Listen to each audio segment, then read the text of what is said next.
Greetings and welcome to a new week in the course. I hope that you're finding the materials interesting and exciting.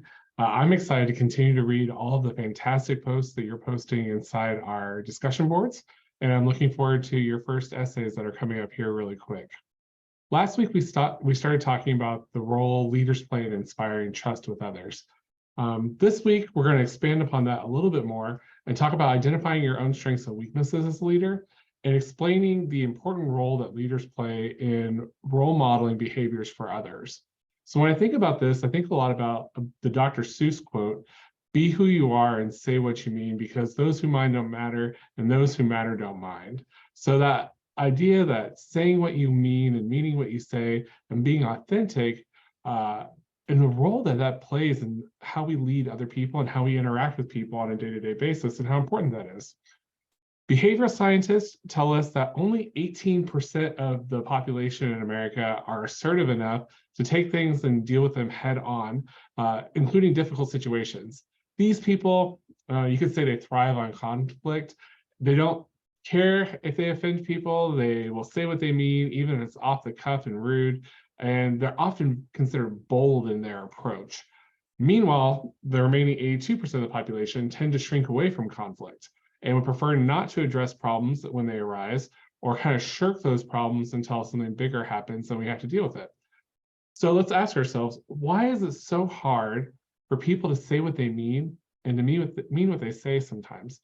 Think about an experience in your own life where it was hard to tell someone something and to give feedback that was just difficult to say or even difficult to hear in your own head when you had to tell them.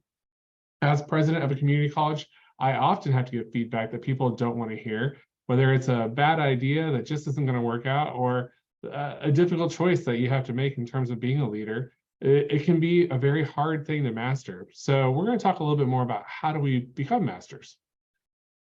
Think about your bosses, your coworkers, your friends, your teachers, even some colleagues that you've worked with over the years that are just simply not good at communicating. You may have learned months or years later after working with this individual about something you did to offend them and something that was important that they just chose not to share with you as not wanting to maybe hurt your feelings. People are hurt when the truth comes out later, but why is telling the truth in the moment just so difficult for some people to do? I think that goes back to the concept that our culture values niceness over honesty in a lot of cases. People who address issues or bring something up that could be perceived as hurtful or could hurt someone's feelings are really just looked at as a problem instead of looked at maybe as someone who could be an honest truth teller. If you point out what someone else has done that's wrong, instead of the person considering feedback with what's happened in the conversation, oftentimes they feel threatened or they feel isolated, or there's a threat there to go off and tell someone else what a mean person you are, when really you're just trying to give honest feedback. In higher education, we have to give a lot of feedback. We're helping students to develop into leaders themselves. We're often teaching young supervisees or individuals we work with in the community how to solve a problem, how to address a situation.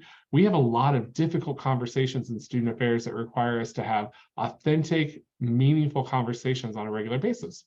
And honesty is a very core component about those difficult conversations. You think about student conduct, you think about residence life, you think about working with someone in financial aid or working as a leader of a department in budgets.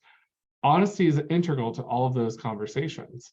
So how can you learn to mean what you say and say what you mean while leaving the other person with their confidence and security still somewhat in place?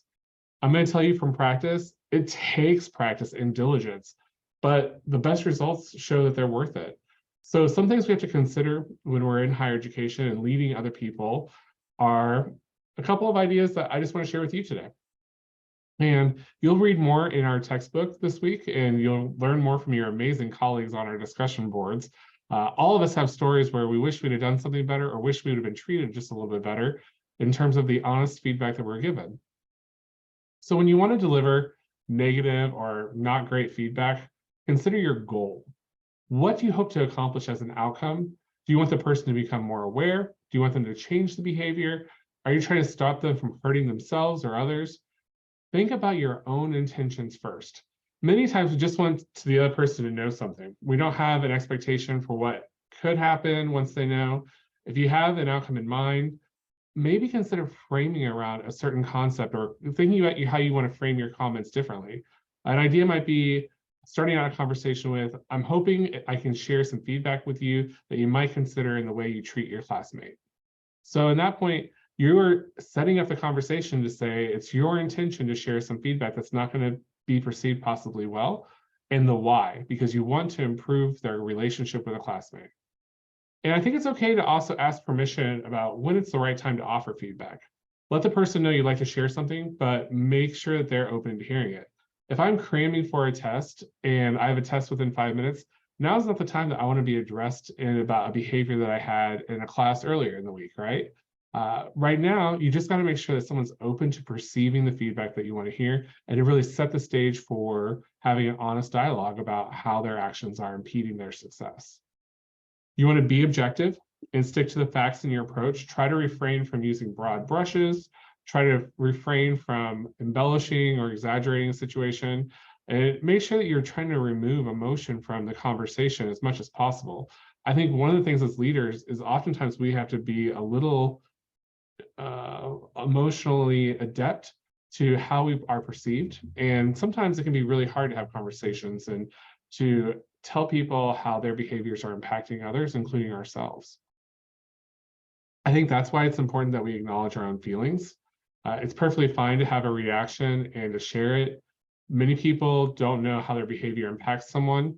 Sometimes, though, if you point out why it's bothersome, you also give that person a chance to do it differently next time.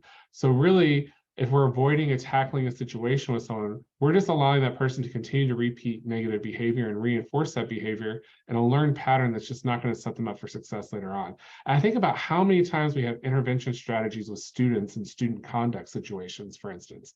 If a student doesn't know that they are violating a code of conduct, how can they be expected to be a contributing member of that conversation in the community? We're setting up our employees, our colleagues, our students, and others for success when we can help them learn from experiences that are out there. And the best way to do that is to have honest dialogue. Also, do your best to remember that most people haven't learned how to be open and honest in a non-hurtful, productive manner. It's not taught in schools. I can tell you, we don't have conversations in K through 12, and we don't have conversations in college in a lot of ways about how to have non-hurtful, productive conversations. And to be honest with you, in a lot of situations, it's not learned at home either. It's a fundamental skill that a lot of people lack. So I encourage you to have patience with the person you're talking to and yourself, and do your best to practice saying what you mean and meaning what you say. It's also possible that when you do this, you're inspiring others to follow your example and to be their authentic selves as well. So I look forward to reading your comments this week. I look forward to seeing how you can represent yourself in a meaningful way and to be your authentic self, whether you're working at an institution or in your day-to-day life with friends and family. All of you are such amazing leaders, and I've just been so proud of all of your experiences and all the things you've been sharing in your discussion boards. So I look forward to reading your comments this week, and I'm here if you have any questions. So have a good week, and thanks for all you do.